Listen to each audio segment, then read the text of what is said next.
So let me introduce our speaker today. I'm just really delighted that Terry Tracey's joining us. And I've always been really impressed with the rigor of his thinking. So Terry's one of our most prolific researchers in counseling psych. He's been editor of the Journal of Counseling Psych. He's won the Leona Tyler Award for APA's Division 17, which is the premier award of that division. And Terry not only is prolific, but I think is an incredibly rigorous thinker. And so I'm really excited about today. And with that, Terry, I'm going to hand it off to you. Thank you very much, Rod. It's kind of a pleasure to be, well, here, there, whatever it is. Let me kind of start my slides. Okay. I'm going to be talking today about clinical decision-making and therapy and supervision. I guess before, I kind of want to welcome everybody. I am speaking to you from the great wet north. I'm in Vancouver now, which is a big change for me. I've spent the last 20 years in Arizona, so it's a very pleasant change being up here. I also feel I kind of want to acknowledge kind of some of the context of this talk in this time. Certainly with all the corona things going on, I think it's important that we all stay safe. And the other one is, yet again, we've been reminded that Black Lives Matter, and they do. So I just want to acknowledge kind of those as kind of backdrops to this talk. So let me kind of go on. I do want to kind of perhaps partway through, if perhaps because of my tiny bladder, have a short break where we can kind of get up and move around a bit. I found that Zoom meetings benefit from a break now and then because it's tough to kind of look at a screen for a long time. So what I would like to do today is kind of talk to you a bunch about really kind of issues and problems involved in clinical decision making. I'm going to draw a lot on the literature. And so I don't want to just propose some of the things that we don't do especially well, but I want to kind of talk about ways that we can improve them, both as therapists and as supervisors. How can we help people do a better job of thinking about their clients and the decisions they make and the interventions that they engage in. So I will be, as Rod says, I really, research is a big part of my identity.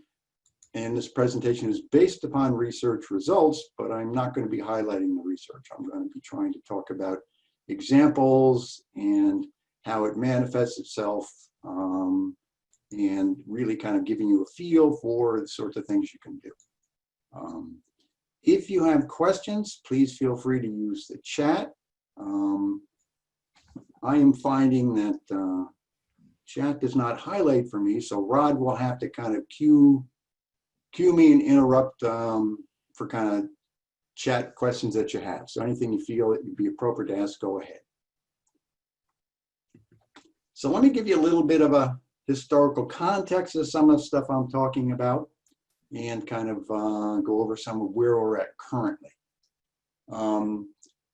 Many years ago, for those of you that kind of are into historical sense, Paul Meehl, a very prominent clinician researcher, wrote what he called a disturbing little book on the relative superiority of actuarial methods, which are really just using kind of base rates and kind of regression techniques to put information together.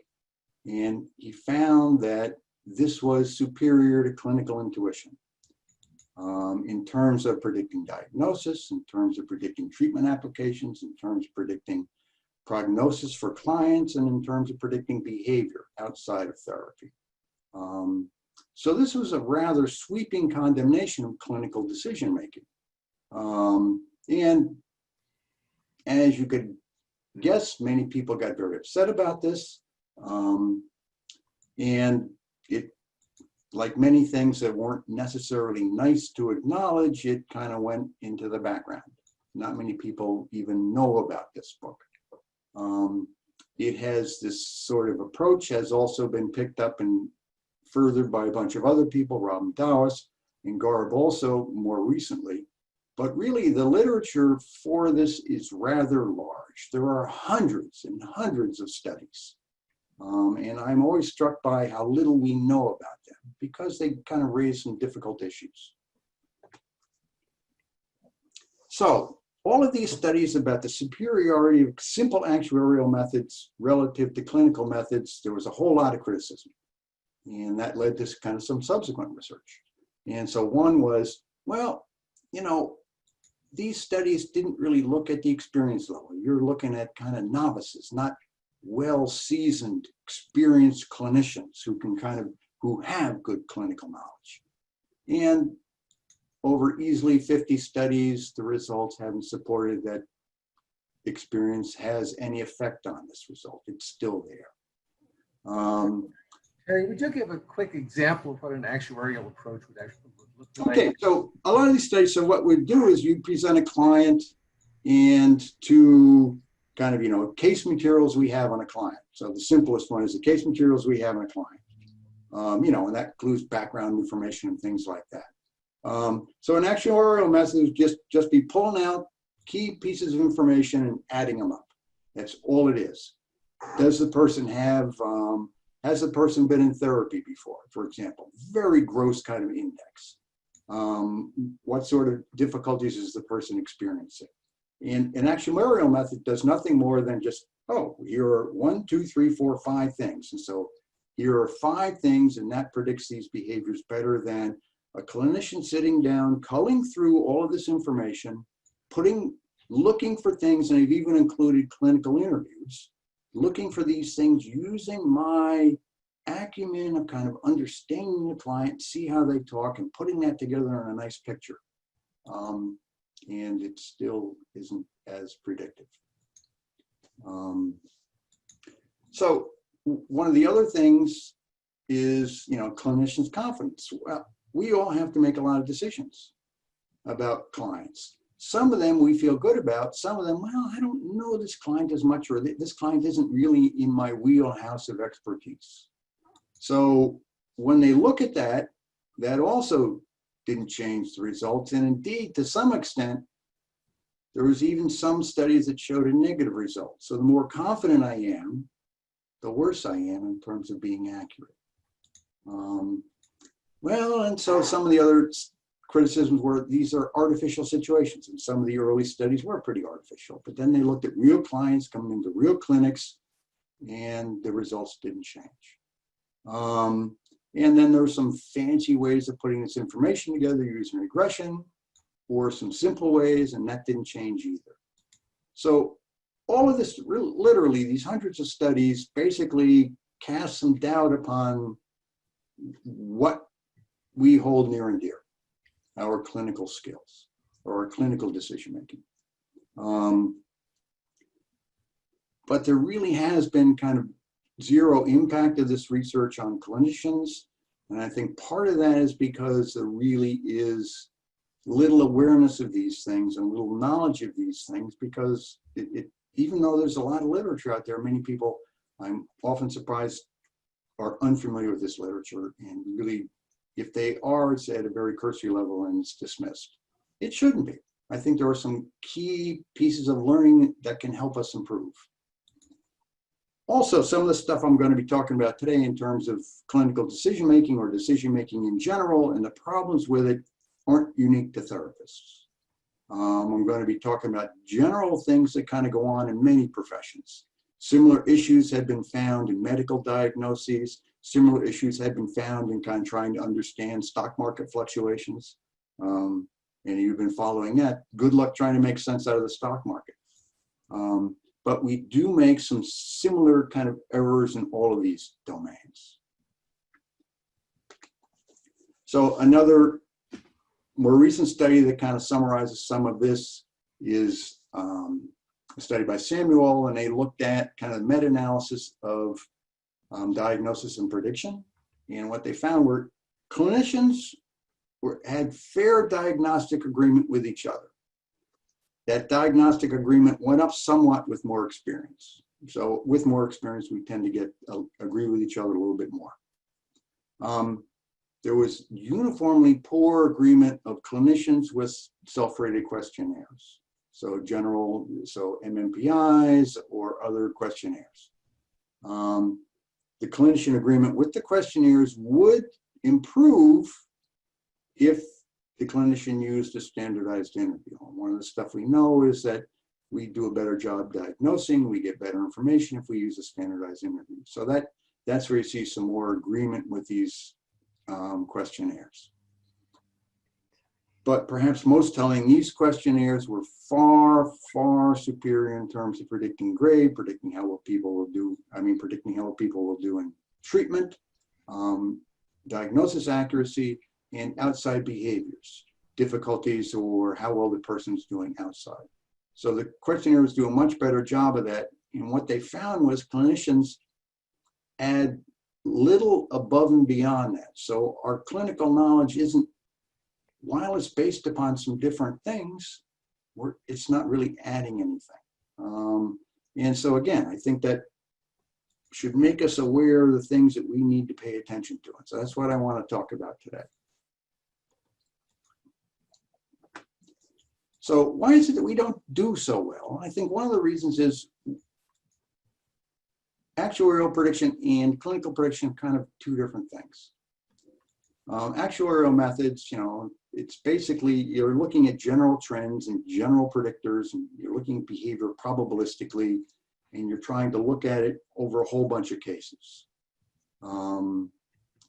Versus a clinical model is much more deterministic. We are looking at individual cases, and I really kind of want to minimize any risk. So it's a very conservative approach, and I'm going to be making certain decisions based upon that. And so I want to kind of point out some of those are and what we can do. What do we have to do as clinicians? So what are tasks? Really, we need to kind of establish some methods to get reliable and valid information and classify people. We need to then be able to choose appropriate treatments and kind of have a feel for how they will unfold. And as things unfold and I'm doing a good job or a bad job, I need to kind of correct my approaches such that I'm kind of reacting to the client and continually trying to help them. In this, there are two main tasks. The first one's kind of, I need to figure out, I'm sitting down and talking to someone and I'm looking at their file of information. I need to figure out what's salient. What do I want to attend to? What am I going to attend to? And so there's so much information there. I need to be able to restrict that. I need to pull out some key things to highlight. And then once I get those things, then I need to kind of put them together. I need to be able to make some decisions from the information I've collected. And these are two different aspects that go into decision making. So the information restriction, there are three main ways we go about doing this. The first one is and this is a human tendency, it's not just therapists, but we need to be aware of this. There's a tendency for us as humans to look for order and patterns where none may exist. It has proven evolutionarily good to look for patterns, but we are prone to do this and we make some bad decisions based upon it. And so some examples are, this is commonly called the clustering illusion, but an example is the gambler's fallacy. If any of you have been to a casino, they're very interesting environments. And I encourage you to go if only to study the environment. There are a lot of slot machines, and you'll go into them and there will be a whole bunch, and I'm speaking stereotypically here, but it's not that far off. A whole bunch of little old ladies sit in front of these slot machines feeding them with coins. And they will be sitting there for a while, feeding this in and pulling the handle. And inevitably, they will be there for a while. They will have to go to the bathroom. And they will generally try and mark this machine as theirs. So they will put cups on top of the handles and drape things over the machine to kind of make it look like it is taken. But if you're new to this, to the ways of the casino and the slot machines, you'll walk in and here will be this machine sitting there with no one at it, and you will start putting money in it. God help you when that poor little old lady comes walking back, because she will be furious. Why will she be furious? She'll be furious because she has fed that machine for a long time and the odds of her winning are higher. So she is owed. And she is furious that you have stepped in and taken this money from her. So that's the fallacy. That's not at all true. The odds don't change anytime you pull that lever. They're always the same odds. But since I've invested so much, I think that my odds are going to change. That's the gambler's fallacy.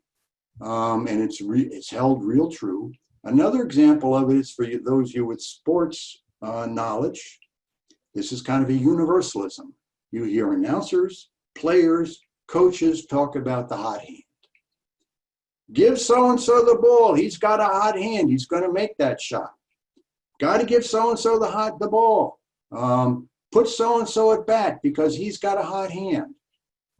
This is, so if someone gets like 2 or 3 hits in a row, 2 or 3 baskets in a row, that person's got a hot hand. And he's in a groove, another metaphor, and he will do well. This is entirely false. The person's chances of making that shot are kind of independent.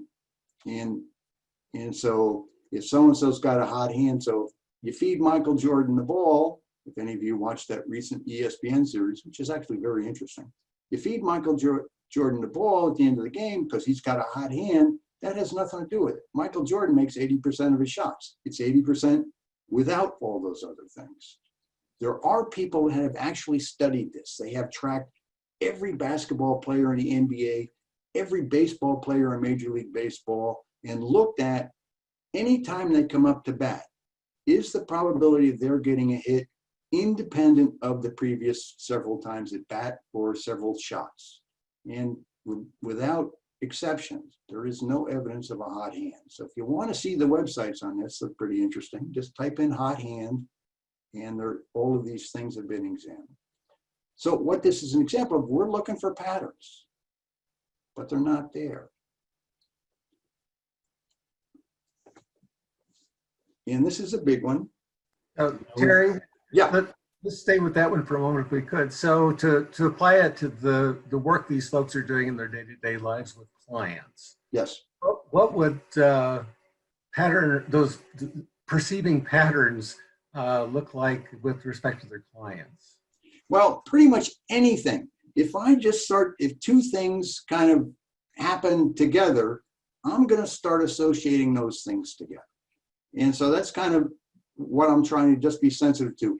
While we look for patterns, that's good, and I'll give you some examples in a few minutes about ways we commonly do that, we're going to be naturally looking for patterns all the time.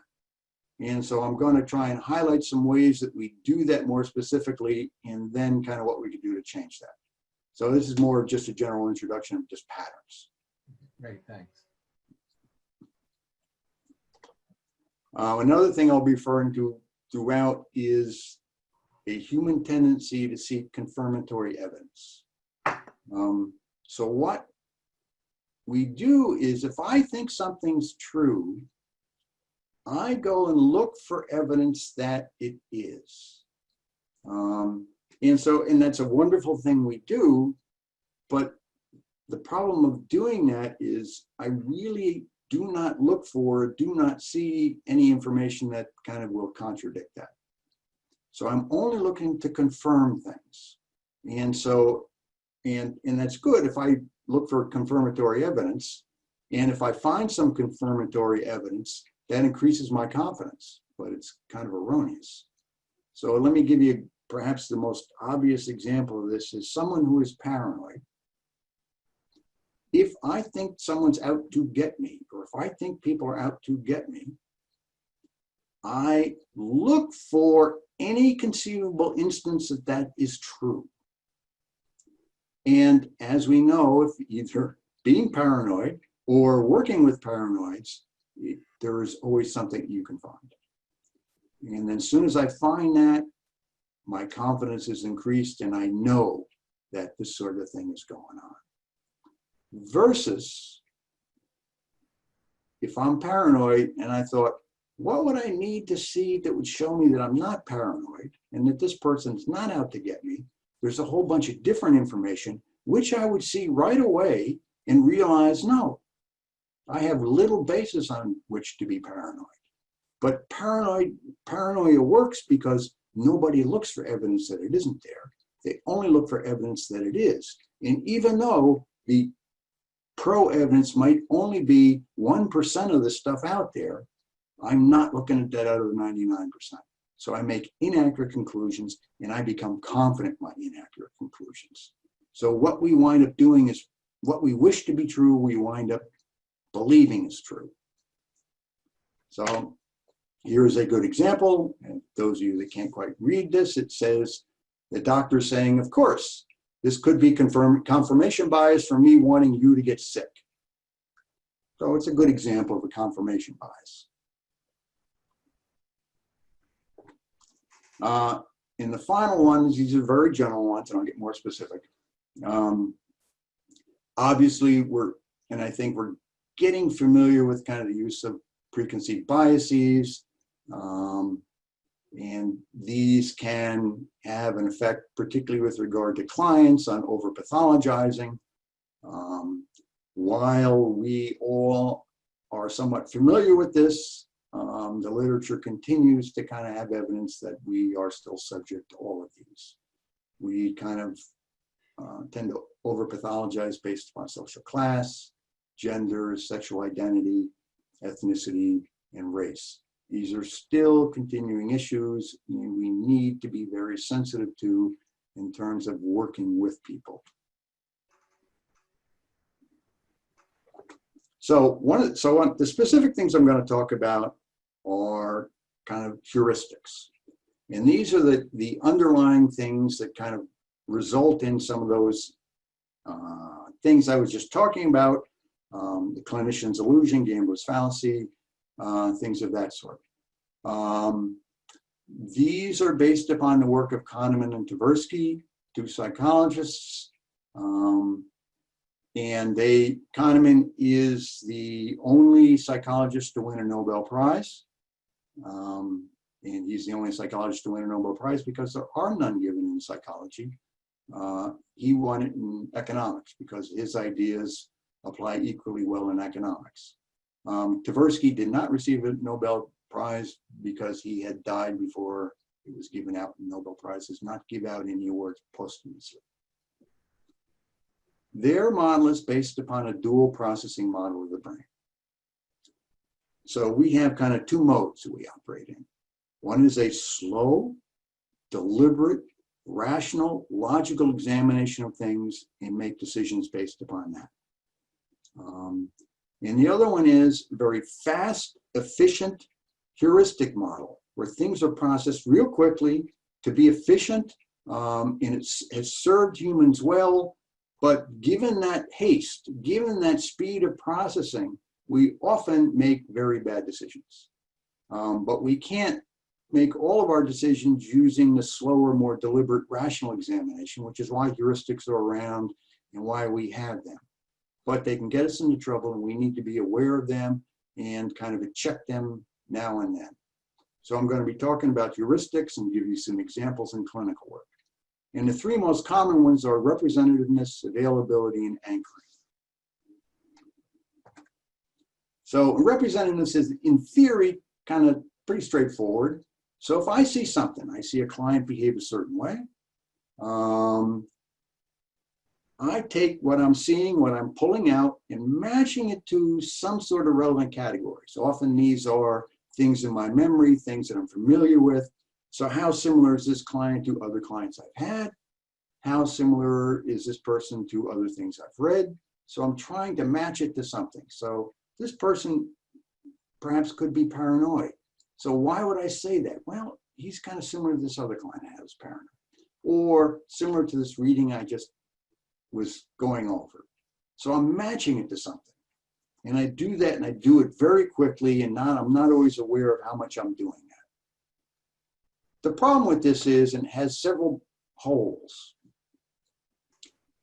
it tends to be insensitive to base rates. Some things are just more common than others. And so for some of you, you may remember this is perhaps my best example of this. Several years ago in the popular media, both through books and movies and even TV movies, there were several examples of multiple personalities or dissociative identity disorders. And so it was kind of all around, all sorts of stimulus. Everybody was watching it. It's kind of exciting. It was kind of a hot topic. I had at this time several colleagues, and one colleague alone, you know, I was talking to her, and she told me that she had half of her caseload. She had 30 clients, 15 of which had dissociative identity disorder. And I had several other of my colleagues who similarly had 2 or 3 or 4 DID diagnoses. While that's nice, the base rate of dissociative identity disorder is kind of like 0.0001%. It's extremely rare. So either my colleagues cornered the entire population of people, or they were kind of not being sensitive to the base rates of these behaviors, and they were comparing the client to this popular thing that was going on. So that was in their forefront, so they made an easy comparison. It's efficient, it's fast, it's inaccurate. So another example is insensitivity to sample size. When I look at clients, I naturally compare them to other clients I've had. I don't think about base rates or larger samples because this is what I'm most familiar with. I'm most familiar with my clientele. But none of us, even after years of experience, have a huge pool of clients versus kind of looking at much larger kind of populations. What is the rate of dissociative identity disorder? So we tend to overgeneralize from limited experience. Well, I had 3 clients like that, and I kind of make a lot of assumptions about that. So whenever I'm using a small sample, which is almost always a clinical sample, because that's mine, there's going to be more bias introduced in that. Another insensitivity is to predictability. If I ask people how confident they are in decisions, we sometimes tend to confuse which ones are more predictable. I can predict how my client will act next week somewhat well, but I cannot predict how my client will act next month. But if I get somewhat successful in predicting how well that person acts next week, I tend to get carried away with myself. And so not all things are easily predictable. Some things are much harder, but if I can kind of do a simple one well, I tend to kind of overgeneralize. So I'll give you some examples of how some of these play out. But here's an example I pulled out from the newspaper recently. This was based upon a therapist was reporting diagnostic cues for parents to use in terms of understanding if the parent's child, teenager, was bipolar. And this is a very well-intentioned kind of aid to helping people think about, you know, I'm worried about my adolescent child. Should I kind of go seek some treatment for that? So that was kind of the intent here, well-intended. So these are the things that were written down. If you notice your child has poor handwriting, that could be a cue for bipolar disorder. If you notice your child complains about being bored, that's another one. If your child is intuitive or creative, that also. The child has difficulty rising in the morning. The child has elated or silly moods. The child is intolerant of delays, and the child curses in anger. All of these could be very nicely associated with bipolar disorders. However, if you look at these are perhaps the most normative behaviors for any adolescent that I've ever met, adolescents in general. So they provide no unique information that can help me diagnose it. I mean, good golly, poor handwriting, very common, complaints about being bored. In my limited experience with teenagers, that I've never heard that not be true. Intuitive and creative, yes. Difficulty arising in the morning, a lot of research that shows that's extremely common in adolescents. Related silly moods, yes, lots of mood swings, intolerant of delays, and curses and anger. These are kind of normative behaviors. While these could be nice things that this clinician noticed in bipolar people, this carries no diagnostic information because they're common. And so it's insensitive to being a perception of how common they are. Here's one that this was said by a US senator in a testimony in Congress.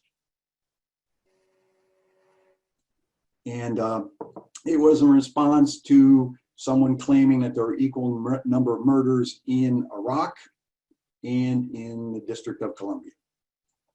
And this person said, "It seemed to me as those are right numbers. I work in DC on a daily basis, and I'm afraid to get out of my car in a lot of places. I hear about police officers being murdered every day in DC and Baltimore, and I've had thousands of friends and colleagues go to Iraq and come back safely." All of that could be very true, but that has nothing to do with equal numbers in Iraq and DC. Certainly, hearing about police officers being murdered, no, they're not being murdered daily, but certainly that gets a whole lot of attention. There is not as much attention about every death that goes on in Iraq, and certainly most of the people do come back, as most of the policemen and women in DC and Baltimore are still alive. So it is a complete ignoring of kind of base rate things. It's pulling out a few things, noticing, and this is where we're kind of putting things together, that clustering illusion, looking for things and trying to make sense out of it. But this is an inaccurate example. But it's a common one. Many people would agree with that statement. Many of you remember perhaps the Virginia Tech shooter. It was quite a while ago now. It was an individual who kind of got some guns and went around on campus and shot quite a number of people, I think 20 something. And they were trying to get an idea of what this person was like, such that they could kind of use these as cues to kind of perhaps profile other people. And the common profile is shy, alone, and play video games. While this is an accurate assessment of that shooter, this provides no information about looking at subsequent shooters, because these are kind of normative behaviors. Most people do this. And if we pulled out everybody that was shy, alone, and played video games, we would be without much of the population. So let me take a few more examples of representativeness, some of the problems. It also tends to ignore regression, or this is called regression to the mean. It's a fancy term, but it really means that extreme scores or extreme anything is subsequently followed by less extreme. So things tend to go toward average. And such that, if ever I wanted to impress a supervisee with my clinical brilliance, a client will come in very, very upset, depressed. And I can predict almost perfectly that the next session they will not be as depressed. And my supervisees kind of go, "Ooh, yeah," they will go, "Wow," when that happens. And I'm not doing anything other than kind of, yes, extreme positions are always followed by less extreme positions. It's a very common thing. And this is one of those examples of kind of an actuarial principle that we don't attend to. So I could get all sorts of invested in someone who's got a very extreme right now, but odds are that will abate. Another one is the illusion of validity. So I use how representative something is, how much this person represents what I just read, how much this person represents that movie about multiple personality disorders, as kind of an index of the confidence I should have. So there seems to be a lot of overlap there. I get more confident that I'm right. But that kind of ignores kind of how true this information is and what I'm trying to predict and how common what I'm trying to predict is. So I can kind of make a decision about somebody, and if there's a lot of overlap, I'll even become more sure about it. And that's not good.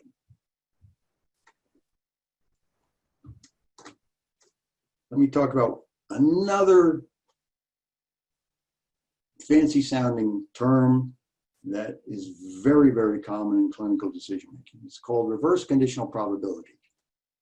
And I will try and give you a definition of this. So conditional probability, it's kind of, here's the form for it, it's P kind of A/B. So P is a probability of an event. And so the probability of the P A/B is the probability of an event A happening given that B already has, or given that B is there. So it's just saying that given that something already happened, what's the probability of something else happening? So it's conditional.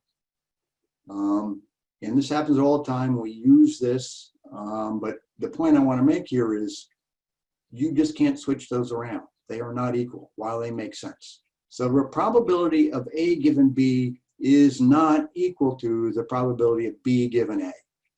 And so let me give you some examples that are very common clinical examples. So I'm going to have kind of a clinical fact.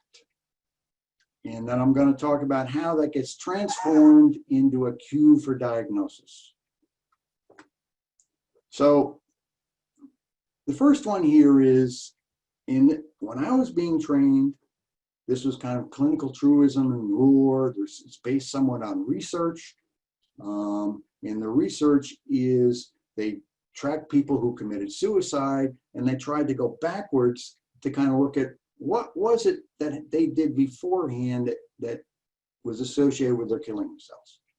So the probability, and so what they found was that there was a somewhat dramatic mood shift before they killed themselves. And the thinking is that I kind of became, I made a decision about where my life was going, and that helped me kind of get less depressed. And so I got some nice closure. And so that made me more comfortable. So that was related to my mood changing. So in the research, that kind of supports that. If you find people who are suicide, a fair number of them kind of go through that mood shift. So that could be very true. And there's some research to say that. But the clinical transition of this is, I was told that if you have a mood shift, that's a sign that suicide's subsequently going to happen. And so this isn't a case of that reverse conditional probability. First, on the side, the fact is, given a suicide, there's a mood shift. True. The wrong part is, given a mood shift, there could be a suicide. No. You think about the base rate of mood shifts, it is huge. And so out of those, just even in our clinical work, our own caseload, we see mood shifts all the time, sometimes fairly dramatic ones. That is no information regarding a subsequent suicide, because we see them all the time. So the base rate's huge. So I can't just switch them. It's easy to understand how I could, because the first one on the left side is true. And if that's true, I could use this as a cue. And it makes sense how I would. And that's why it's a clinical truism, supposedly. We've all been, I'm sure you've all heard this. but it's inaccurate.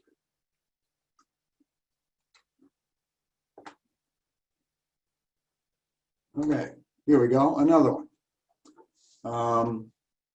So what we know from the literature is if there is an eating disorder, for people with diagnosed with an eating disorder, an extremely high proportion of them are perfectionistic. So if I have a caseload of eating disorders, I notice very easily that many of them, if not all of them, are perfectionistic. So the left side is true. But if you look at the literature and what people talk about is, therefore, if I see someone come in to me as a client and that person is perfectionistic, I should start looking for a diagnosis of eating disorders. No. So we're switching them again. The proportion of people who are perfectionistic in a caseload is actually very high. The proportion of people who have an eating disorder is actually very low. And so there are many people who are perfectionistic that have no eating disorders. But if I use this cue of perfectionism as a cue for eating disorder, and I take a confirmatory approach, I will find evidence of eating disorder, even though it is inaccurate. So here's an example of how the confirmatory approach can really hurt us and why we do not learn that this is a bad cue.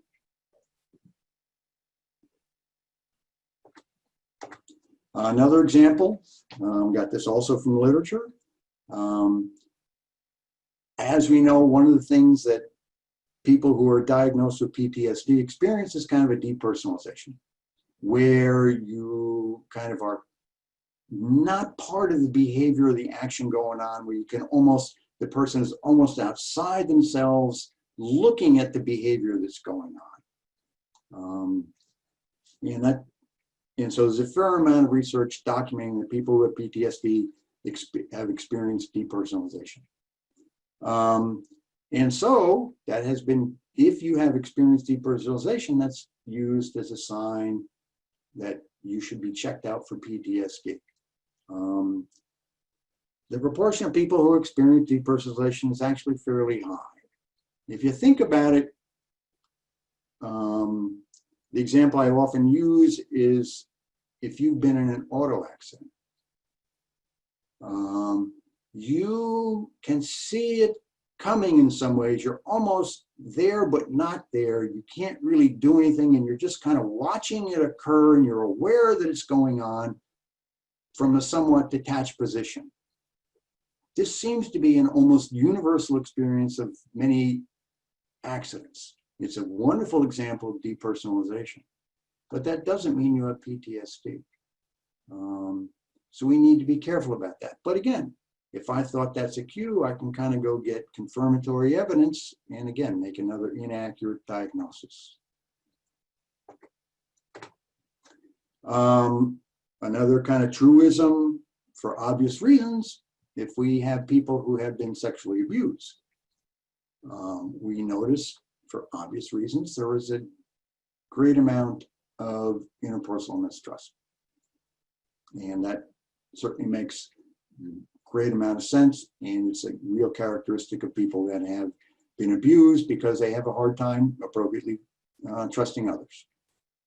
But this has also been used as a diagnostic cue for sexual abuse. If someone comes in with interpersonal distrust, which is very common among people in general and clients, this is not a cue that someone has been sexually abused. But if I want to go find evidence, I can kind of go looking. And I think that's kind of what we need to be very careful of. The confirmatory bias, so these are examples of kind of real true facts and an attempt to use those facts in a very, I mean, the intent is good, in a way to help me improve my clinical thinking. But all of these are wrong, and they result in bad decisions, bad diagnoses.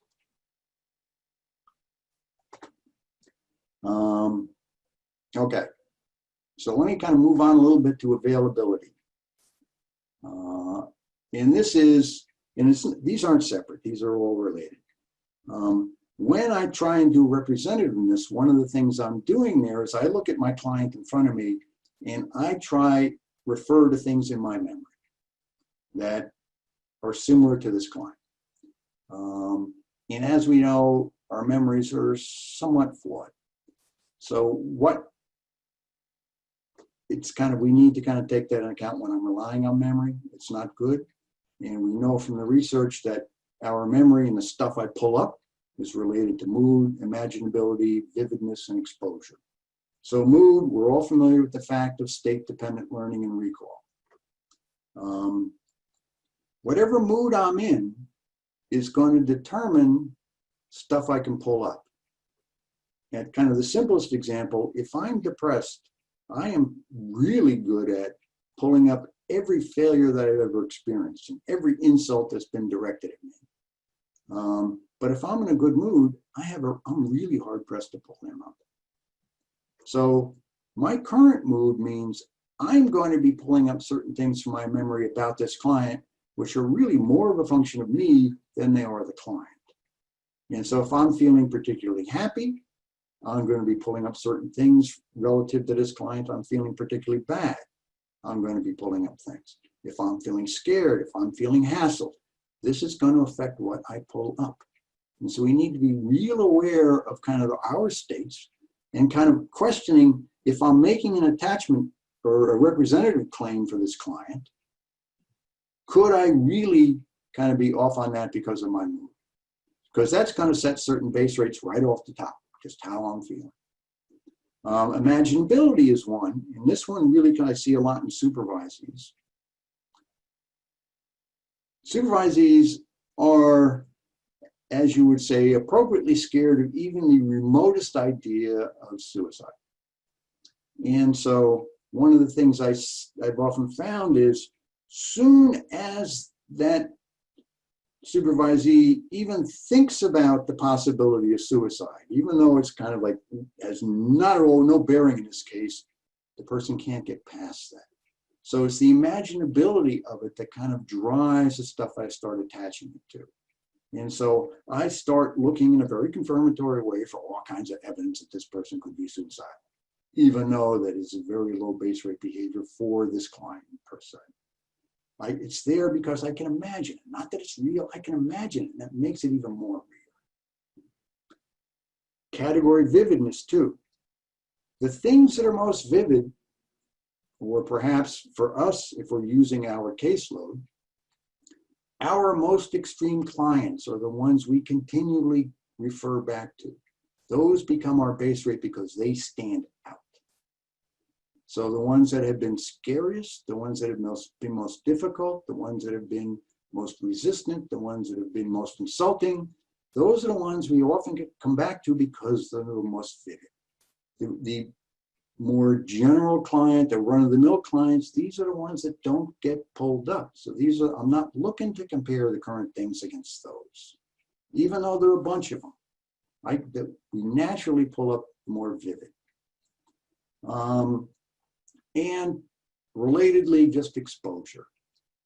I pull up and match this current client to what I've been exposed to. And kind of, I said before, it's kind of a small pool, and it's a very skewed pool.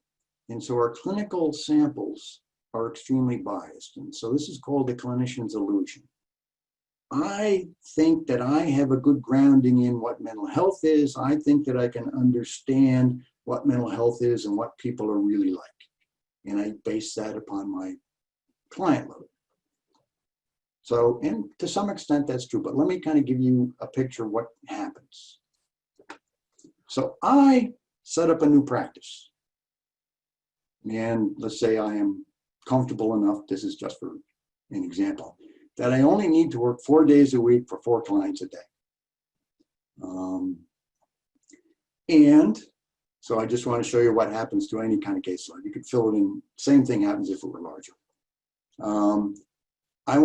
And so basically I just want to make this a very simple example. I'm going to look at So I can think about people as they are clients as either pathological or non-pathological, just to make this a simple kind of example.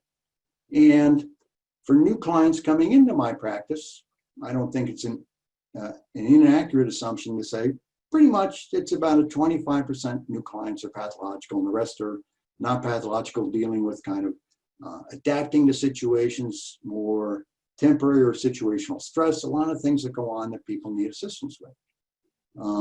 But maybe 25% are pathological. So let's just say that's the base rate of people coming into a new practice. You can use any base rate you want and you get the same thing. This is just for an example. So I open my practice and I will get, given the 25% of the people are pathological, I'll have four of my 20 clients are pathological. And that represents kind of the sample of clients. And then what I do is I work with my clients over time, and maybe over 3 to 6 months, I'll help some of the non-pathological ones and they'll kind of move out, and then I'll get new clients coming in. But I won't be moving out too many of my pathological ones because they have more issues and they have more things that they need to work on. I tend to keep them longer. So I get new clients. I'm replacing 8 non-pathological clients that got better. And so I will get in 6 new non-pathological clients and 2 new pathological clients. So now I have 6 pathological clients. And I'll work with them. And 3 to 6 months later, I'll move 8 of my non-pathological clients out. I'll get 6 new non-pathological, 2 new pathological. And so this will be my caseload. And then I'll work through those. And again, the same process happens. I move out the non-pathological ones. I'm not moving out too many of the pathological ones. And then I kind of do it again. And I do it again. This is the pattern that happens to everybody's caseload through no intent of their own. We tend to kind of come up with very quickly a very unrepresentative caseload of pathological individuals because the better ones move on. And we replace those, and the people we tend to get tend to have a lot of problems. And that's fine. It's just the way the practice goes. But you have to kind of keep in mind that this is who I'm comparing every new client to. So all the norms, all the behaviors, because the stuff I'm pulling up is my caseload, and this is my caseload, it's a pathological caseload. I will see pathology in everybody because that's what I'm comparing it to. That's my reference group. And I'm looking at confirmatory manner again. So I am going to be more likely to make misdiagnoses because I'm basing it on an unrepresentative group. But this is my norm. This is the group I have. Okay, let me talk about anchoring. This is another one. So this one refers to roughly initial impressions are hard to give up. We all naturally, and there's a lot of literature on this with clinicians and non-clinicians and people, we make very quick assessments of where people are. And sometimes just even first impressions in the first 3 seconds. And that serves us well because we can do a lot of judgments upon that. But one of the ways it doesn't serve us well is it's resistant to change. And this is the anchoring heuristic. It's roughly, once we drop anchor, we are loath to pull it up. And so as an example, one of the things we do very early is I take some assessment of it very simply, how pathological someone is. And so on a rough continuum of pathology, just as an example, a simple one, I have said the person is here, fairly pathological. And then I get more information about that. And what we tend to do is say I get information that indeed this is where the person is. It's fairly well functioning. Might get standardized tests. I might get other reports. I might get a whole bunch of things. So, okay, I can do that. What I will do is change my assessment. And this is how, roughly the point at which I change my assessment. I'll make that person less pathological, but nowhere near the correction that I should be making. We are loath to kind of change initial impressions, even when presented with good information. And that's a fairly common human behavior. So these heuristics, they're all useful, they all work, and they all allow efficient processing of information. However, what I've tried to give you a feel for, they're all problematic, and they lead to a lot of bad decisions, and we use them all the time, and we need to be aware about that. So here you go, those of you Calvin fans. I hope that was my end of the information selection section. I hope I haven't bored you too much. But why don't we take a 5-minute break? I'm trying to look for, I need a watch. There's no clock on this, but a 5-minute break. We'll be back kind of 11:05 my time. So Terry, you've got it. I don't know if you can see your chat, but you've got a question. You've got a question. Yeah, I tried to respond to that. So, and that's kind of the point. No, we're not necessarily inaccurately seeing people as more pathological. And we're not necessarily taking people who are more pathological. We just have people coming into our caseloads, and the ones that we tend to keep because they require more work are those that are pathological. The ones that don't require as much work, in other words, they can get better quicker, they don't tend to stay long. So, and that's kind of just the way practice works. But given that, over time, everybody's caseload automatically fills up with more pathological clients because those are the ones that stay. So when a new spot opens, it'll still be some non-pathological and pathological, but over time that just fills with all pathological people. So there isn't a deliberate decision to only take them. It's just a natural process of kind of what we see in anybody's caseload.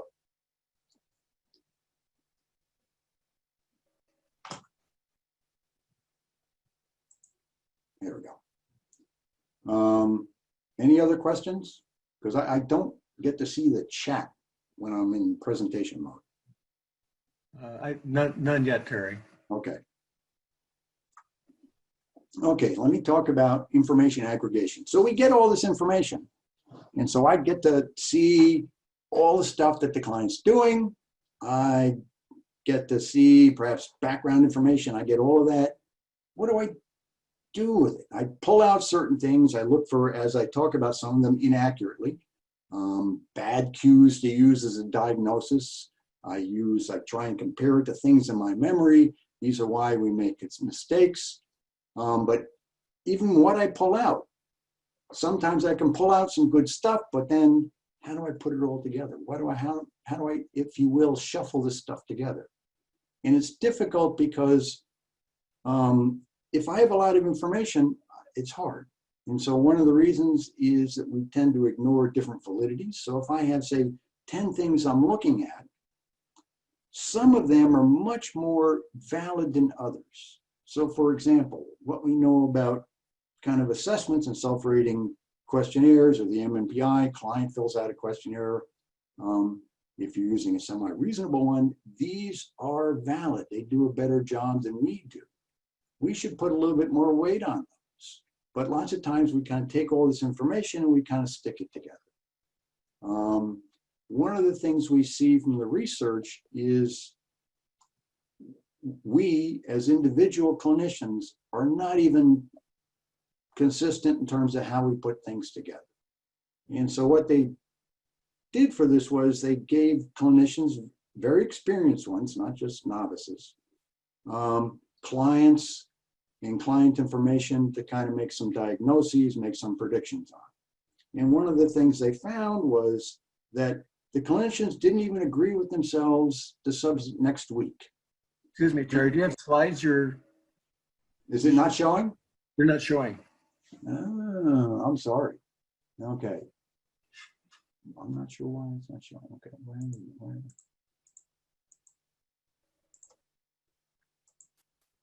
Okay, I'll stop and restart.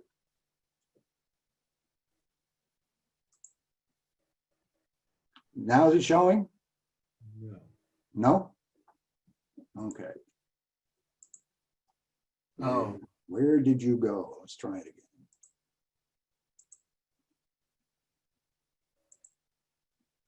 again. There we go. Okay, so now we get it back. We'll have to kind of.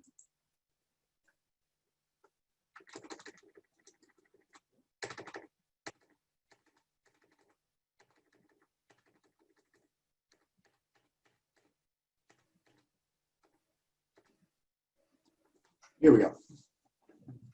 So I just talked about the different validities. And now clinicians, even expert ones, are inconsistent. And I can certainly talk about that as a clinician. I can also talk about it as, I like to bet the horses when I go to the racetrack. I'm not even applying the same thing. I'm looking at different things, different times, which is also why I give a lot of my money to whatever state I'm in. But clinicians don't do it. So even though we think we're pulling out things, we're not even consistent using the same rules across cases. We also tend to be not pay attention to kind of the redundancy. Not only don't we always pay attention to different validities, we should weight the things that are more valid over those that aren't as valid.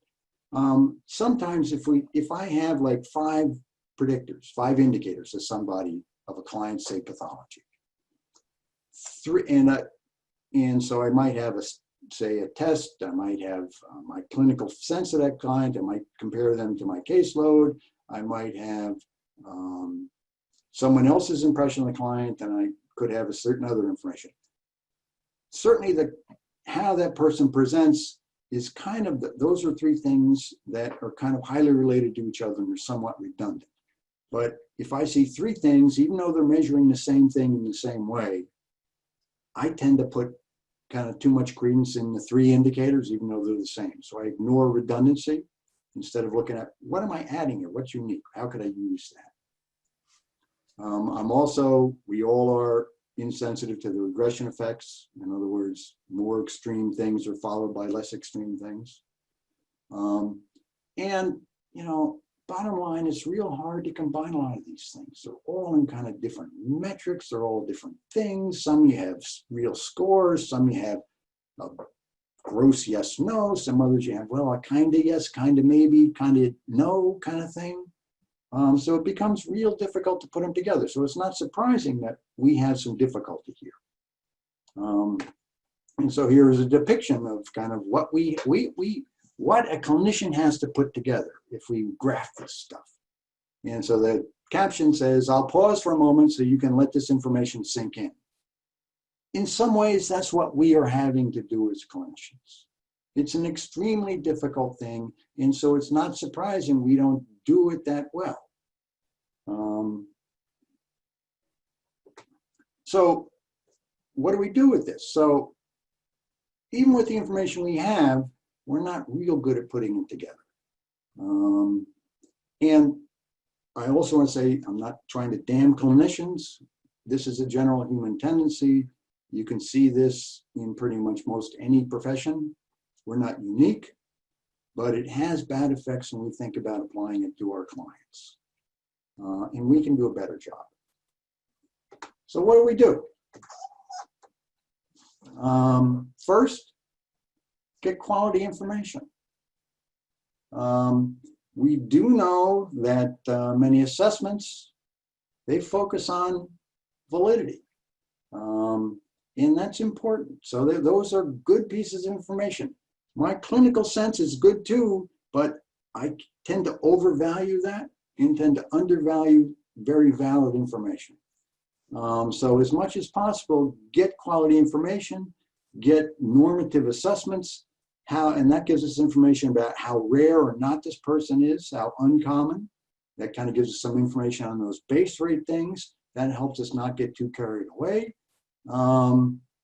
And so getting this knowledge, I think, is a crucial first step. We need good knowledge. It's hard to put together, but we don't put anything together if we're not getting good stuff. This is a necessary first step, but it's not sufficient in and of itself. And so it'd be in talking about getting the information, it would be good to get both kind of proximal information and more eventual outcome information. But in terms of proximal, there's a whole literature now, and many agencies are adopting what's known as a routine outcome monitoring.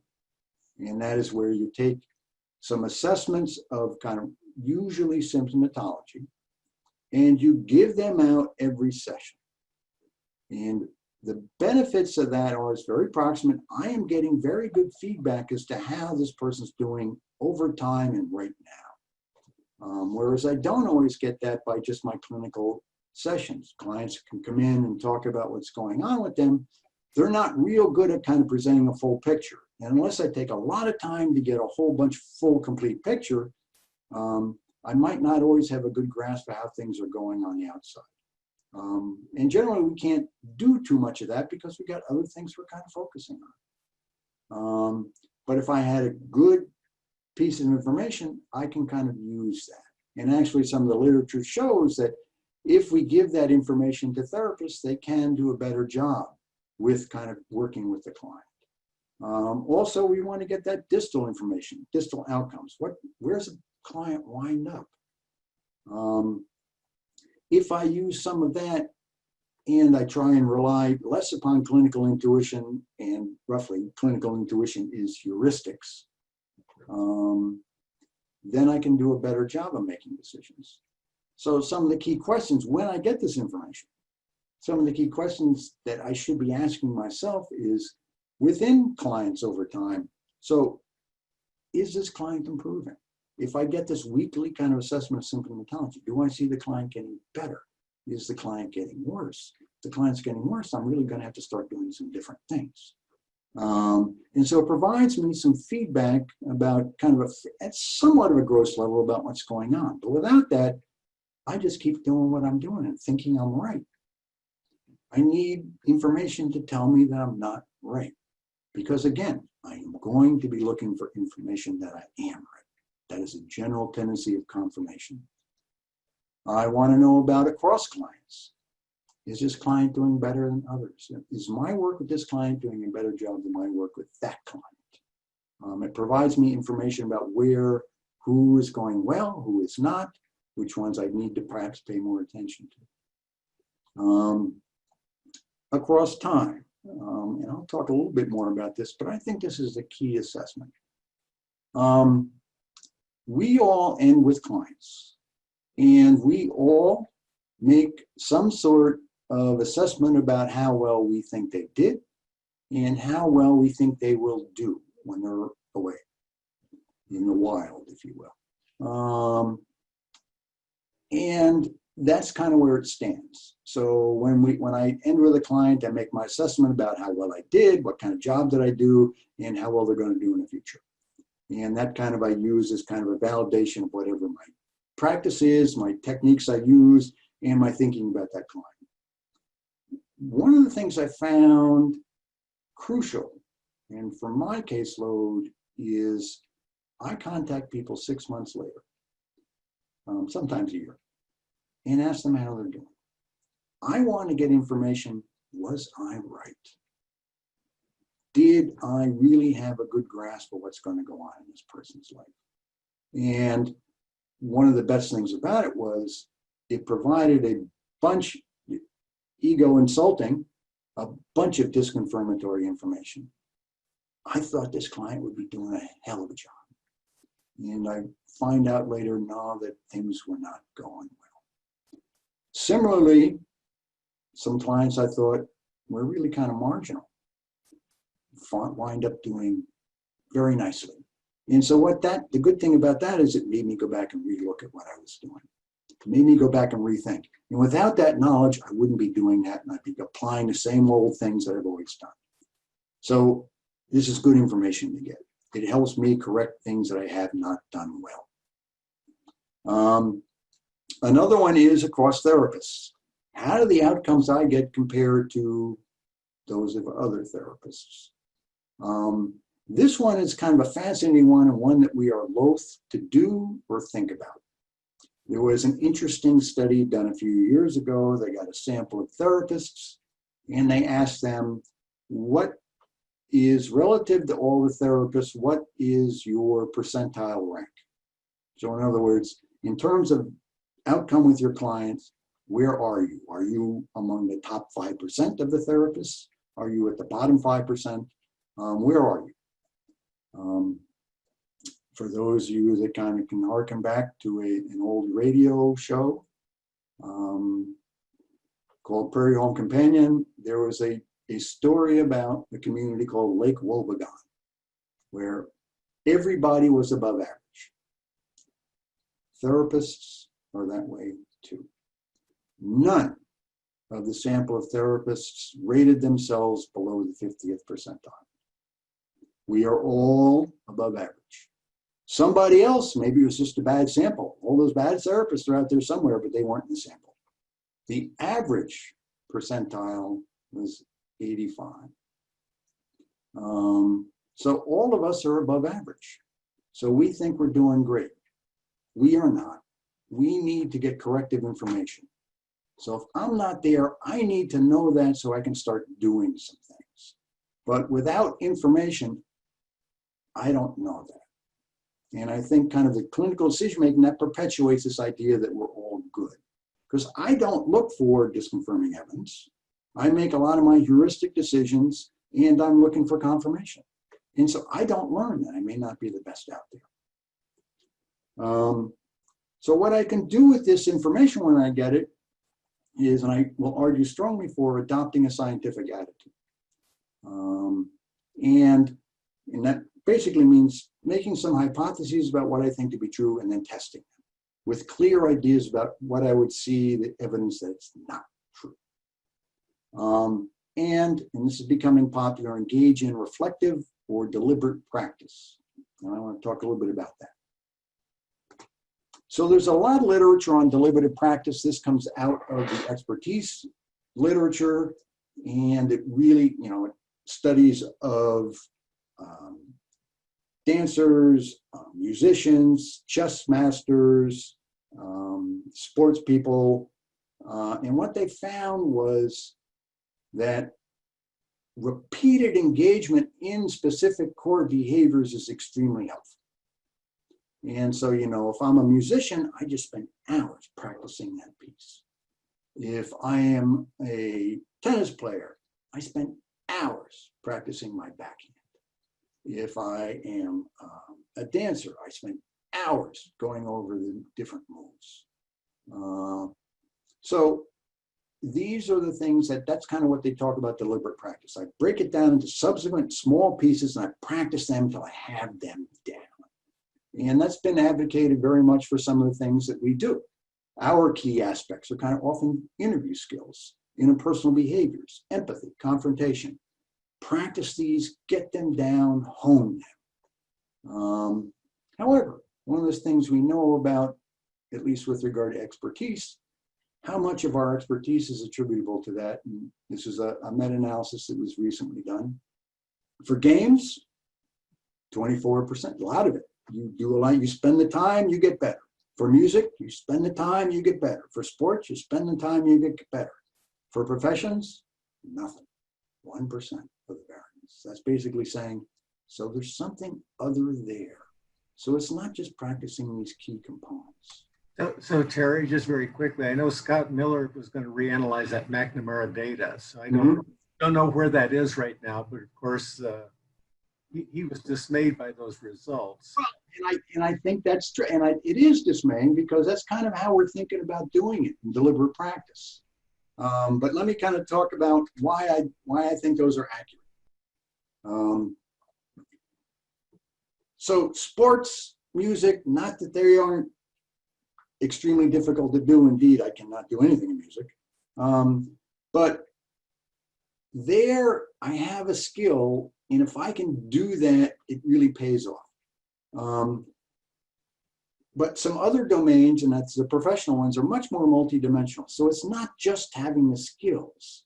So being a skilled therapist is, we do need extremely good counseling skills.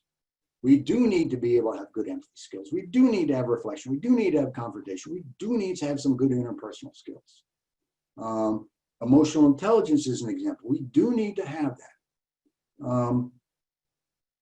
But here we got a bunch of things, and I think it kind of comes down to, for us, and why this might not fit is, for therapy, it's an issue of when and how I apply these skills.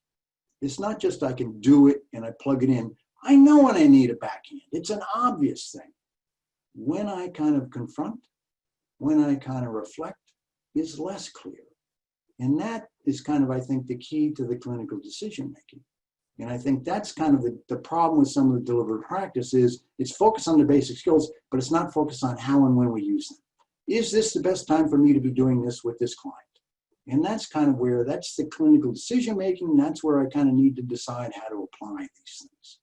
And so for me, I kind of use the term, and this has also been used variously, reflective practice, to kind of focus on these higher order skills. In other words, the decision making, not just the underlying skill. Why do I do this? Why do I make this move in this case? And so I don't see it as the same as deliberate practice. I don't see it as the same as spending the time in these things. I do see it as, we need to take time and out of our caseload, to deliberate time to set aside, not so much to practice skills. I think to practice thinking about the client, thinking about, is this the right thing to be doing here? Thinking about the errors that I might go into underlying this decision. Is this conceptualization of the client accurate? Is it based too much on heuristics? Is it based too much on confirmation? And then I can kind of start using that. But I'm not going to know that unless I set aside time to think about the application of skills, not so much the skillful use of skills. And so what implications are there? It's probably obvious, but I'll just ask it. So since we're concerned with supervision here, so how do supervisors facilitate that? Well, that's kind of it. So I think, and I'll get a little bit to that, but what we're doing is, all this applies to us, but this applies to our supervisees. What we need to do is the exact same thing. We need to kind of look at our assumptions about what's going on with our supervisee. And so in a sense, so that we're not making, because we're doing the same process with our supervisee, we're making kind of some clinical decisions about where they're at, what their strengths and weaknesses are, and then kind of working with them to, say, develop plans for the client. We need to be sensitive to our use of heuristics in that process, because we're coming up with our own conceptions about the clients and our heuristics about our conceptions of our supervisees, such that we do not fall into the same traps. So I do not reinforce that clinical truism with my supervisees that I heard as a trainee, of the mood shift for suicide clients. No, it's wrong. So if I'm sensitive to that, I won't be imparting that as much to my supervisees. And if I'm sensitive to that, I also will be sensitive to how they're using it. So that's really the goal, is it applies to me in my looking at the client, and it applies to me in my looking at my supervisee. And if I can do that, I also present a very good model. I think modeling is one of the best things we can do. So with reflective practice, one of the other problems in this area is the term is very imprecise, and it's been applied to a lot of things. And so there is a recognition of the need for reflective practice, and I think that's great. But what we do is we waive kind of everything that we've done in the past at it. And so here's a list of reflective practice practices that was recently published in a review of reflective practice. And these are all kind of very nice and well-meaning things, but they're not particularly new, different, nor do they kind of highlight where we have made errors. So here you have use of professional networks. Great idea. It's always good, and none of these are new. Personal therapy, that's good. It can kind of help me see some of my blind spots. Continuing education, always good. That's what you all are doing here. Soliciting feedback from clients and colleagues, always good too. Supervision, good. We've done that a lot. Participate in boundary groups, which is more process the affect around these things. Expressive writing, kind of the old Pennebecker kind of ideas. These are also helpful. And mindfulness is a very popular one now. All of these are great ideas, but there's no evidence that any of them result in less clinical errors. No evidence that any of them result in better outcomes. So while they are all nice, I think if we kind of get down and talk about the things that can kind of actually work, might be a better practice. There are also two very nice examples of how we can use technology in some of this either deliberate practice. Listen and third view are two nice things if you want to kind of look at. They're kind of fascinating.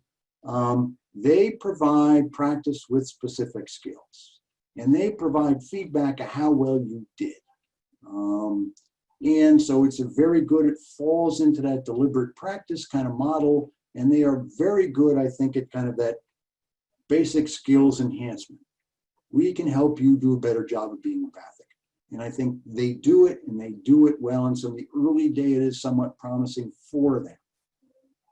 However, in terms of my thinking, they don't focus on how I use them. They don't focus on the decisions I'm making when to use them. And I think that's the separate process that we need to kind of think about. So in terms of what I want to kind of happen with some of this is taking time out to think about clients. And what we know from the literature is the more self-doubt I have regarding my outcomes and regarding kind of clinical errors, the better I do. So if I really kind of am doubtful and I'm not sure, if I think I'm a good therapist and I'm doing a great job with this client, I don't look for information. But if I'm doubting things, and it's just if my part of my professional demeanor is one of somewhat self-doubt, well, is this really the best way? Am I doing this the best way? That means I look for different information. That means that I can kind of start looking at some of the decisions I'm making, and they come under scrutiny. Without that self-doubt, I don't look.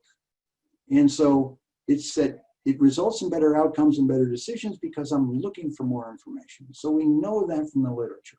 People that are sure of what they're doing do not do as well as those who are more self-doubt. And some of the things, time spent on these kind of skills and the decisions, particularly outside of therapy, results in some better outcomes. But the time alone isn't sufficient. It's really that I need to kind of look for more information. I need to kind of challenge my decisions. So it's kind of not just spending time, but spending focused time on examining kind of my heuristics and examining some faults of those. So the focused practice is good, but it's kind of in a scientific manner. If I'm right, if this is what I think is happening, what do I need to see that I'm wrong? And that, as soon as you do that, that comes with that self-doubt, you get a whole bunch of different information and you're less likely to make the clinical errors. Supervision has been suggested, but there isn't just blanket supervision. There's not a lot of research support that this is a helpful endeavor, and it's not particularly associated with outcome. But focused research, if you can focus the research on these errors, adopting a disconfirming attitude with your supervisees, they will see that and they will learn from it and they will see the benefits of it. Another one is environmental support. And here there's some beginning literature that, you know, certainly a lot of this kind of reflective practice, some agencies can build it in. So they kind of build in time for people to kind of think about their places. They build in perhaps mechanisms to help that. They get people together to kind of do this. They kind of together try and minimize the use of heuristics, and they build in rewards for doing that. Some other agencies don't at all. It's all a therapist can do is to get from one client to the other and make sure they get those 5 minutes to at least get a bathroom break. So in those types of environments, it's going to be much more difficult for me to find the time to set aside, to reflect and think about the errors I could be doing. And so some of the research shows that those agencies that allow more of this reflective practice, that reinforce this reflective practice, tend to have better outcomes agency-wide than those agencies that don't. So we can build that in even in terms of those that run agencies. How can we do that so we can do it as supervisors and we can do it as agencies? And so, you know, big part of this is adopt a scientific attitude. First one, be careful of heuristics. And the best thing to do is slow down and doubt. If you have a conclusion, slow down, look at the evidence, think about what else is out there, and have some doubt about it. Doubt is a good thing here. It means I look for stuff. Certainty is bad. I don't do anything and I think I'm fine, and I'm at the 85th percentile. I also think it's best to make specific predictions. What will happen? What can I do? And if I were a supervisor, I'd help my supervisees do this. What do you think is going to happen? Why is that going to happen?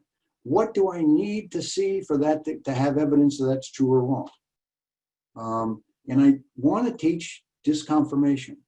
So if this is what you believe, fine. What do you need to see that that's not true? What are some other alternative hypotheses for why this person's engaging in this behavior?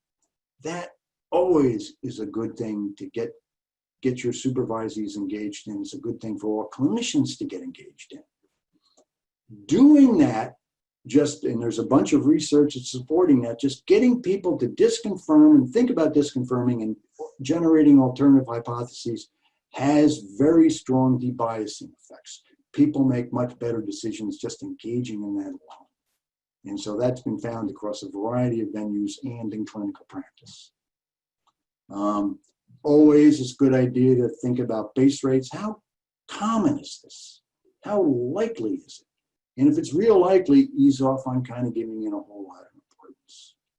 We don't tend to do that. And always, of course, be aware of regression. Again, less likely states tend to be followed by more likely states. More extreme states are followed by less extreme states. And be careful of reverse conditional probability. That's real easy to do in clinical practice, and you do it all the time. I could just pick up stuff left and right. It's all over the place. It makes sense why we do it, but it's wrong. So what should we do? I need to set aside time. So what do I do with that time? I can ask these questions. So I know it's hard to set aside time, but I think practice gets better when you do that. Just first start with, what am I reactions as a client? Why might be some reasons I'm feeling that, what's going on? Realizing that when I'm doing that representativeness thing, I'm kind of attaching it to my memories that I've had. So examine those. How likely is it that this is going on with this client? How likely is it that this is true? Because I'm comparing it to things. So always kind of challenge kind of the stuff I'm coming up with. So if I'm feeling kind of, say, angry, or if I'm feeling kind of upset with this client, or I'm feeling nothing, what might be going on? And then kind of doing some thinking about that. Oftentimes I wind up comparing this client to another one that I was angry at, and that's fine. That's the representativeness heuristic, but slow down, doubt that. Is this person really the same? And look for disconfirming evidence. What are the client issues? What can I be missing? I think this is one of the best questions that we can ask ourselves, and one of the best questions supervisors can ask. What could you be missing here? What else could there be? Because that gets you down a whole different road. Again, we're looking for disconfirmation and alternative hypotheses. In any client conceptualization, what maintains it? What are the mechanisms that keep this going? And once I kind of come up with some possible mechanisms, that guides me to what my interventions probably are. But what are some alternative mechanisms? So this seems to be going because of this with this client. What else can I kind of come up with? What other ways that this could be being perpetuated? Terry, yeah. We've got a question from Allison Marks. I'll just read it. Okay.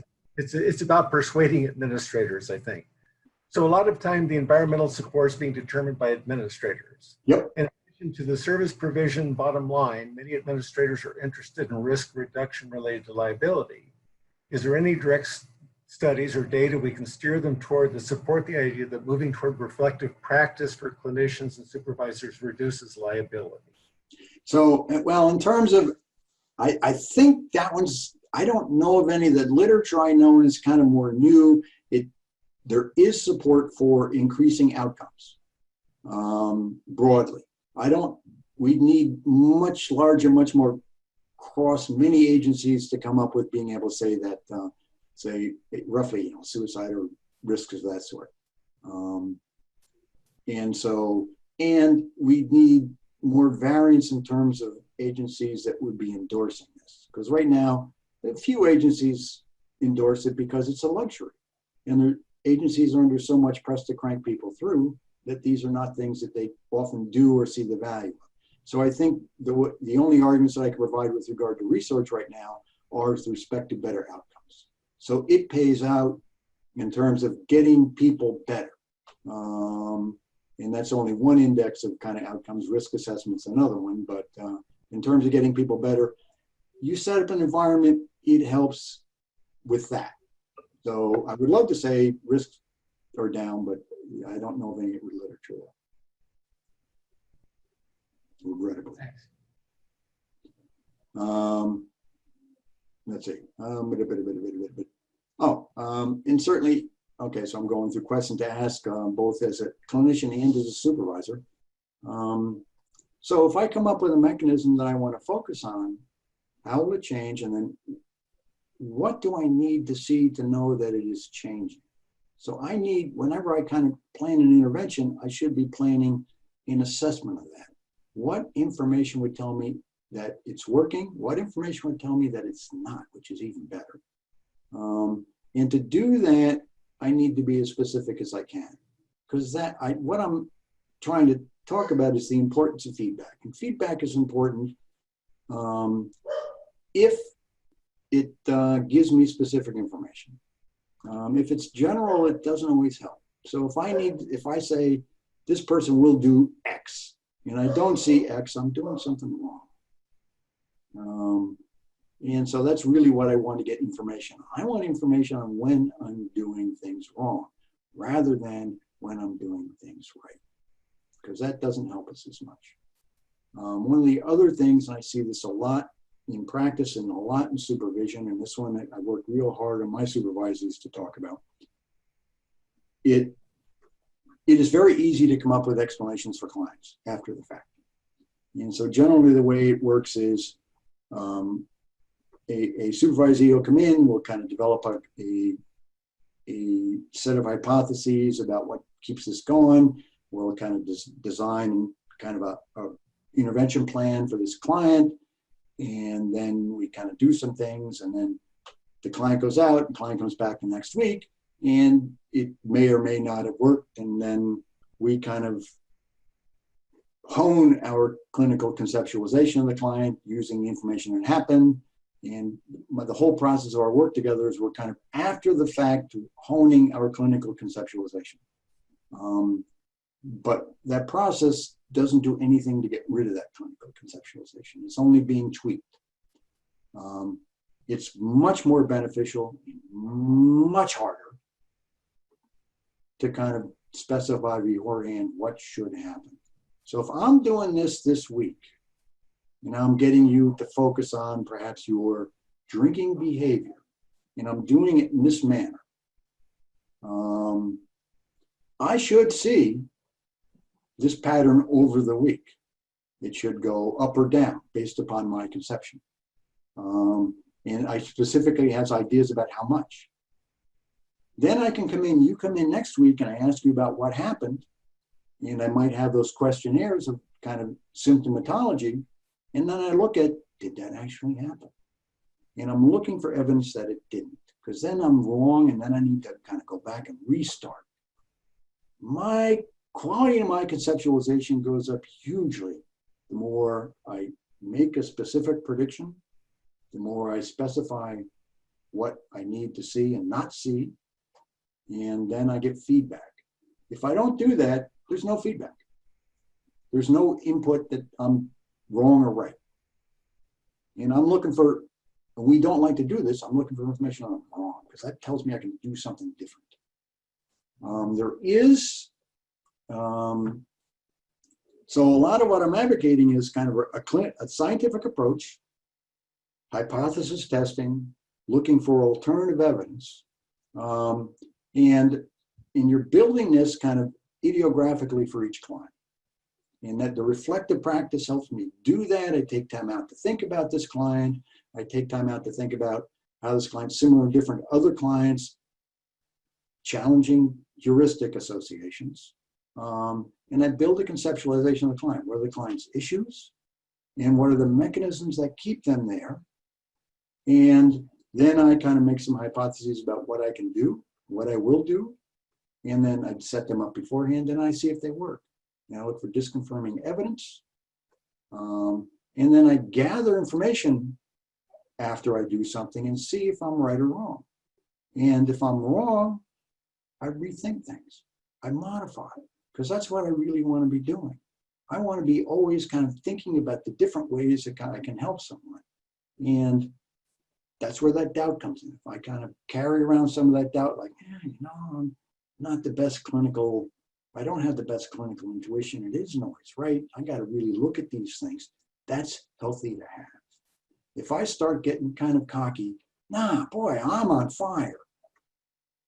That's associated with not doing well. While it's much more comfortable, and I much prefer myself to feel very confident about my clinical skills. One, I know enough that I'm not at the 85th percentile. Maybe 84. And that's a healthy thing to be. I need to kind of have more down. So that process of reconceptualization and kind of coming up with that, I think that's kind of a key thing that we all need to be doing. Anyway, I put up Persons as she does some nice conceptualizing of idiographic case conceptualization using hypothesis testing. I'm not going to talk too much about that. So let me kind of wrap up and see if you have any questions that I can kind of talk about. Again, there are lots of problems with clinical decision making. We aren't that good, but we don't like to admit we're not that good. And I think that's why this literature hasn't had as much of an impact as it should.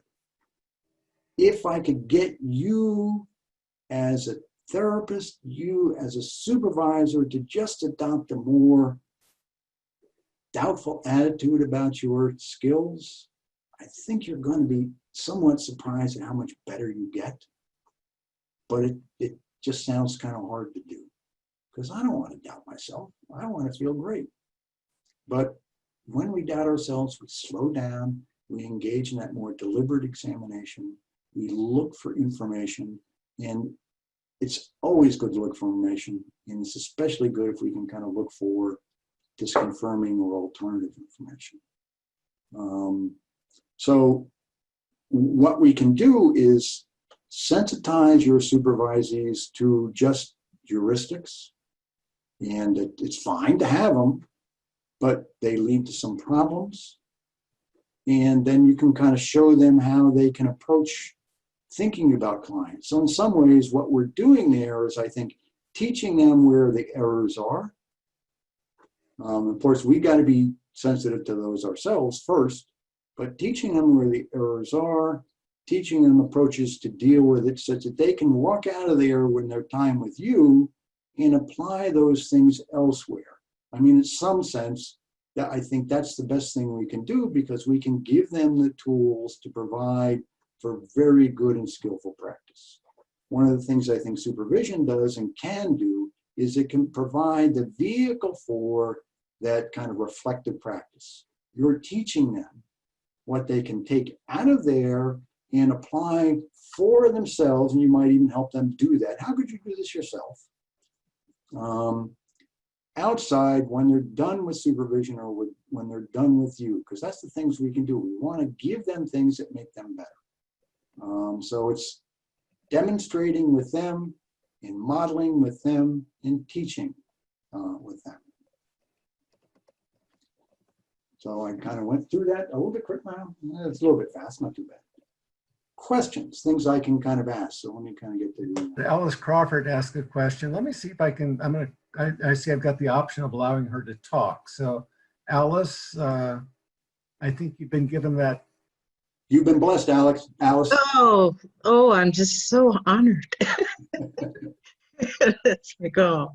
I had asked the question, a lot of times when I'm engaging in supervision with my interns, one of the things I really have them to think about is self-reflexivity as they are going through the sessions with their clients, questioning the reasons they may be asking a certain question within their heads, why they are asking that question, where are they going with this. It ties into their case conceptualization as well. You know, it's like, okay, is that question aligned with the case conceptualization that you came up with, those kinds of things. So in listening to your discussion on the reflective practice, my question was, how would you have self-reflexivity incorporated into the reflective practice? And would it not also reinforce our abilities to engage in these reflective practices? Yes, no, I think that's a wonderful example and certainly a wonderful thing that you're doing with your intern. Because, I mean, what you're doing is kind of very similar to this. You're getting them to kind of question what they're doing and how it fits. What's the underlying logic here? And so you have a set of hypotheses, and does this question fit with what your hypotheses are? And so you're trying to get them to be a bit more planful, and they're thinking a bit more planful in the behaviors they're doing, I assume. And I think that's wonderful. And that's part of that, again, is that kind of you're instilling kind of professional self-doubt. Always ask why I'm doing this. And I think that, you know, part of the key, the next step I might ask you to kind of think about is always ask that, and it's a fabulous question, but don't just stop there, ask, what could I do differently? Yes. So add in that more doubt part and option part, but it's fabulous. I think that's what we want them to be doing all the time. And so getting them to do that, perhaps even, and as you say, kind of you're modeling that too, probably in how you're approaching them in supervision. Absolutely. Because I noticed that when I first started talking about it, it was like, there's no way I can sit there and think about what it is I'm doing while I'm doing it. And then my pushback to them is, if you're not thinking about what it is you're doing it while you're doing it, how do you know you're doing it correctly? Right. And I've noticed for me that it's kind of a subsequent process, and that's kind of where this reflective process comes in, because it's admittedly hard for people to do that. But if I can get them to kind of think about it after the fact, what happened, what did you do, and walk them through the different behaviors, they start becoming sensitive to it afterwards, and the choice points that they made and why they made that choice. And then, in a sense, they're ready for it to happen again. Okay. So, you know, because it's hard, it's really hard to instill that in trainees. And so I find that if I can kind of get it after the fact, I set a mindset that they can then think about going into the next one with. So I'm looking for, so say, for example, you notice that some of the questions that aren't fitting. If I help them focus on that, then they go in next time and they're ready for kind of the questioning things. And actually, as I listen to you saying that, then if I'm helping them to be reflective, then as time goes on, they will be able to develop that self-reflexivity, because they will look and say, well, okay, how come I asked the question after the fact? When they're involved in a session again, they can then ask themselves that question during the session. Yes. Oh, okay, gotcha. Because you're teaching them how to do that. Okay. And I think that's one of the best things we can do. We're giving them kind of the tools for, okay, that you did that. What happened? Now you're going to be ready the next time. And so that examination process is kind of what you're kind of getting them involved in. Okay, thank you. Very welcome. It's a good question. And I see that Dr. Tracey is also asking for any feedback you'd like to give him. Yeah, please. Any feedback about the presentation, stuff you like, stuff you didn't like, because, you know, this is one of the things I talk about. And if you have any questions. Thanks so much, Terry. This is a way of thinking about conceptualization that we don't often get. And it's, as I said at the outset, you approach your work with a lot of intellectual rigor, and I'm glad you're able to bring it to bear today with us. So thank you so much. Thank you very much, Rod.